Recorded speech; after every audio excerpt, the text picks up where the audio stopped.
Até esse momento, nós não consideramos moléculas polares, né? Todas as moléculas dos átomos que consideramos até aqui, eles não são ou eles não exibem um momento de dipolo permanente. As moléculas polares exibem. Ora, no caso de uma molécula polar,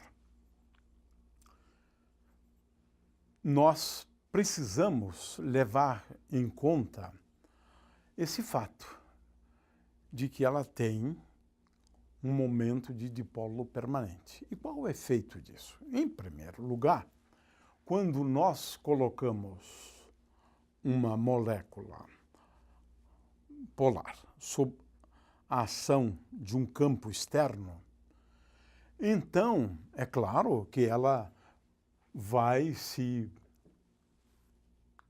polarizar, né? E cada molécula vai adquirir um momento de dipolo P, e esse momento de dipolo P, vamos escrevê-lo como sendo igual à polarizabilidade elétrica da molécula vezes ε0 vezes o campo elétrico aplicado. Então, um primeiro efeito é este.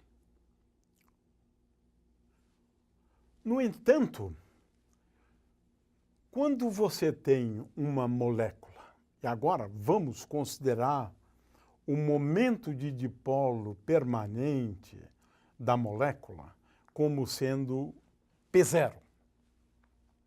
Agora temos um outro efeito. É o efeito da temperatura. Por quê?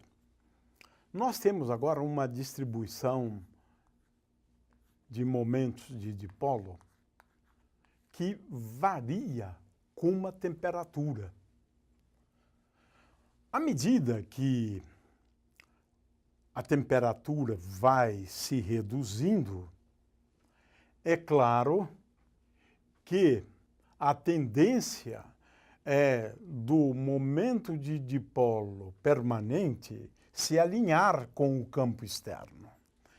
Então, uma questão bastante relevante em relação ao que a gente vai dizer envolve questões envolvendo a energia de um momento de dipolo que, como bem sabemos, é igual a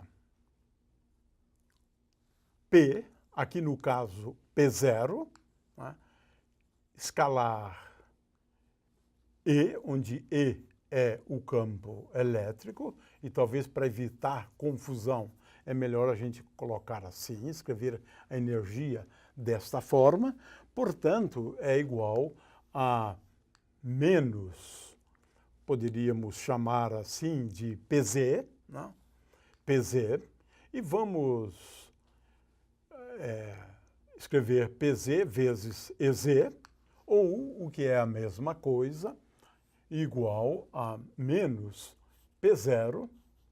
Isso aqui, se o campo elétrico tem a direção Z, mas no caso geral é menos P0 vezes E, o campo externo, que admitimos como sendo constante, vezes agora o cosseno do ângulo θ. É o ângulo entre o momento de dipolo e o campo elétrico.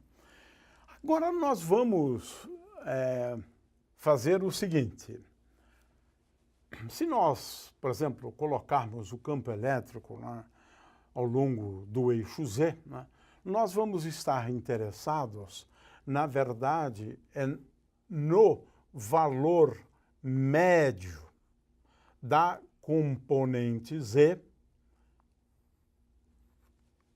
dos dipolos magnéticos. Essa é uma grandeza física importante, né? E a gente vai ver que esse valor médio ele depende da temperatura. Portanto, esse valor médio aqui depende da temperatura, né? Ou seja, para temperaturas, por exemplo, extremamente altas, nós vamos verificar, né, que no limite em que a temperatura tende a infinito, esse valor médio de Pz tende a zero, né? Ou seja, mediante efeitos térmicos, nós vamos ter uma situação completamente desordenada dos momentos de dipolo, cada um deles apontando numa direção de tal maneira que o valor médio é igual a zero. Para a gente calcular este valor médio, a gente vai recorrer à mecânica estatística, né? Ora, Pz, o valor médio de Pz é igual. Em primeiro lugar, temos aqui 1 sobre Z. Z é conhecido como a função de partição, ela depende de t, né? E, finalmente, nós vamos agora escrever, né, aqui uma integral, porque nós temos aqui uma média, né? Essa integral ela vai ser efetuada sobre um ângulo sólido. Então, nós vamos integrar o ângulo φ de 0 até 2π. Vamos agora integrar o ângulo θ de 0 até π. E aqui eu tenho seno θ dθ. Como eu estou calculando o valor médio de Pz, aqui eu vou colocar P0 vezes cosseno do ângulo θ, isto aqui é Pz, e agora vou usar o argumento de mecânica estatística. Aqui eu vou colocar E elevado a menos P escalar E. Menos com menos dá mais, portanto, aqui vai aparecer mais P0 vezes E0 dividido por Kt. Muito bem, eu tenho, portanto, que efetuar integrais, né, sobre θ e sobre φ. Aqui também eu tenho o cosseno do ângulo θ. Muito bem, vamos escrever, em primeiro lugar, a expressão para a função de partição, z de t. Z de t é igual à integral de 0 a 2π de φ, a integral de 0 até π de seno θ dθ de E elevado a menos E escalar P0 sobre Kt, portanto, vezes P0 vezes E0 e, finalmente, dividido por Kt, e aqui eu tenho cosseno θ. Essa é a função de partição, ela depende da temperatura, né? E esta função de partição, como a gente vê aqui, ela é igual a 2π. E essa é a primeira integral, é 2π vezes a integral de 0 até π de seno θ dθ. Mas seno θ dθ é igual a menos d cosseno θ vezes e agora vamos simplificar. Vamos chamar esta grandeza aqui de beta. Beta vezes cosseno θ, onde beta agora é igual a P0 vezes E0 sobre KT. É uma questão de notação apenas, né? De forma que a gente pode calcular agora essa integral e ela é relativamente simples, né? Porque agora, na realidade, quando eu faço isso, eu estou calculando a integral, né, de dx de e elevado a beta x. Ora, essa integral é relativamente fácil, né, de ser calculada, porque eu multiplico aqui por beta e divido por beta, né? Ora, posso chamar isto aqui de u, portanto, essa integral é igual a 1 sobre beta vezes e elevado a beta x, né? Então, mais uma constante, né? Porque eu estou falando de uma integral indefinida, né? Consequentemente, z de t é igual a menos 2 vezes π vezes e elevado. Eu tenho que dividir aqui por beta, por conta desta integral, e elevado a menos 2π dividido por beta, vezes e elevado a beta vezes cosseno θ, quando θ vai de 0 até π. 0 até π. Muito bem. Então,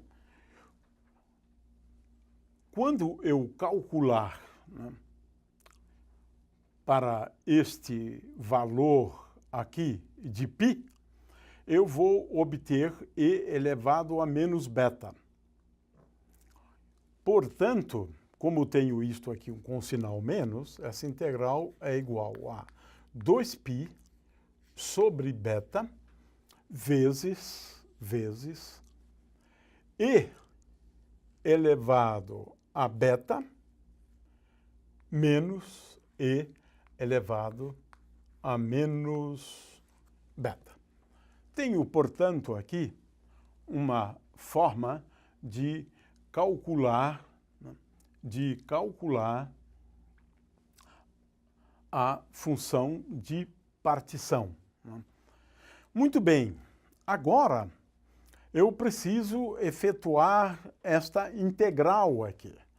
E essa integral aqui, na realidade, não é muito difícil, né, de ser efetuada. Eu posso escrever, e agora é uma questão pura e simplesmente de se verificar, né? Eu posso escrever que Pz, o valor médio de Pz, é igual a P0, é igual a... O valor médio de Pz é igual a P0 vezes 1 sobre beta vezes a derivada de z com respeito a beta. Essa é uma identidade bastante curiosa, né? O que, na verdade, faz com que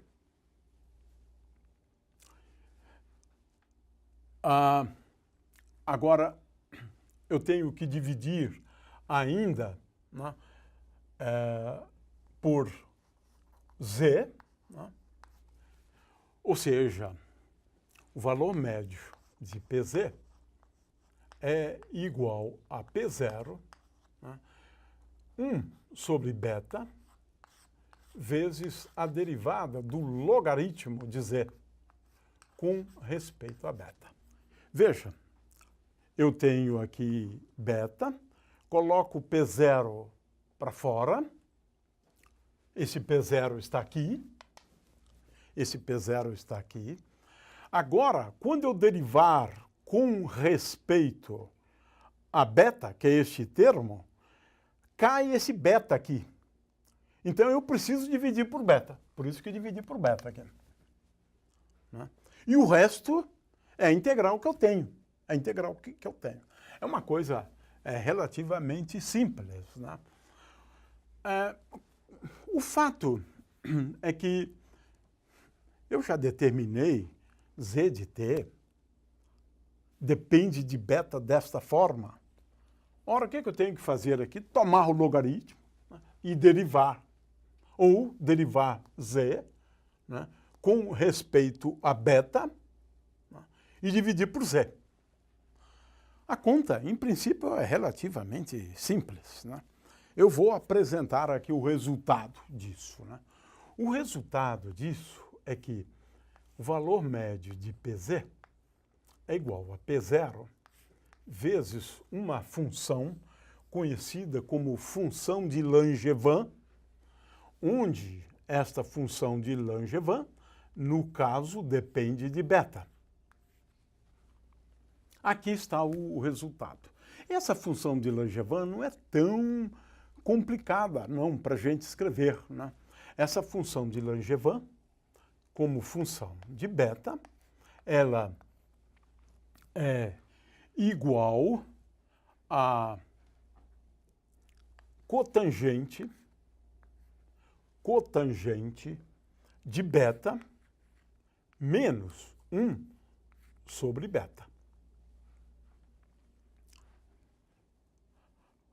Ora, aqui está a resposta. Né? Aqui está a resposta ao nosso problema. Acontece é que, em geral, nós estamos interessados no limite, né, de altas temperaturas. Né? Ou seja, quando beta é muito pequeno, porque, lembrando, beta é igual a P0 vezes E0 dividido por Kt. Dividido por Kt. Agora, nós podemos fazer uso de uma expansão de Taylor da função L de beta para beta pequeno. E essa expansão em série, ela é tal que L de beta é igual a 1/3 de beta. É tão simples, ou melhor, beta dividido por 3. É tão simples quanto isto. De forma que, no limite de altas temperaturas, Pz é igual, o valor médio de Pz é igual a P0 vezes beta dividido por 3. Nós obtemos a seguinte expressão. Pz médio é igual a P0 ao quadrado vezes E0 dividido por K vezes T. E agora eu tenho aqui 3, um fator 3 que vem da aproximação.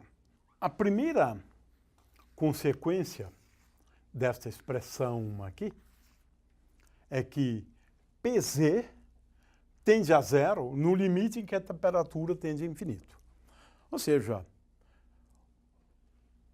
a substância vai deixar de ser polarizada à medida que a temperatura aumenta. Quando T tende para infinito, o valor médio de Pz, como previsto antes, né, é igual a zero.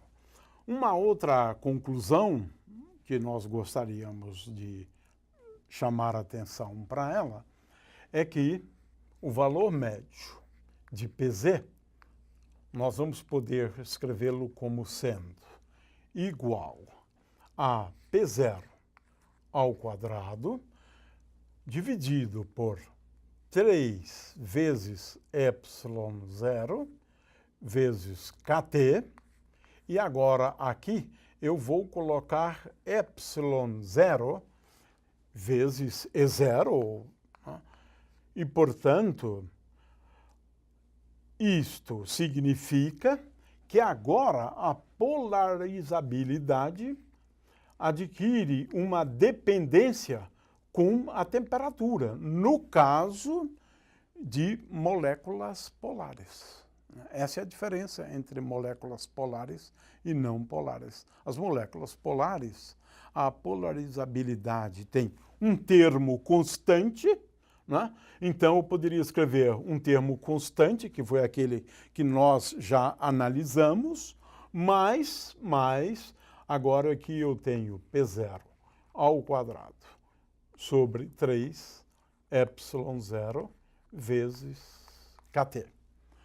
Ou seja, se eu fizer um gráfico da polarizabilidade num eixo e no outro eu colocar 1 sobre kT, esse gráfico há de ser um gráfico linear. O fato é que substâncias polares exibem um efeito da temperatura. Isto porque, mediante efeitos térmicos, eu posso simplesmente desprezar. Quando a temperatura é muito alta, a gente pode desprezar o momento de dipolo das moléculas. No entanto, se a temperatura não for muito alta, a polarizabilidade adquire uma dependência com uma temperatura. Se a gente não recorrer a esta aproximação, então eu devo fazer uso da função de Langevin. Mas isso certamente estabelece uma diferença entre moléculas polares e moléculas não polares.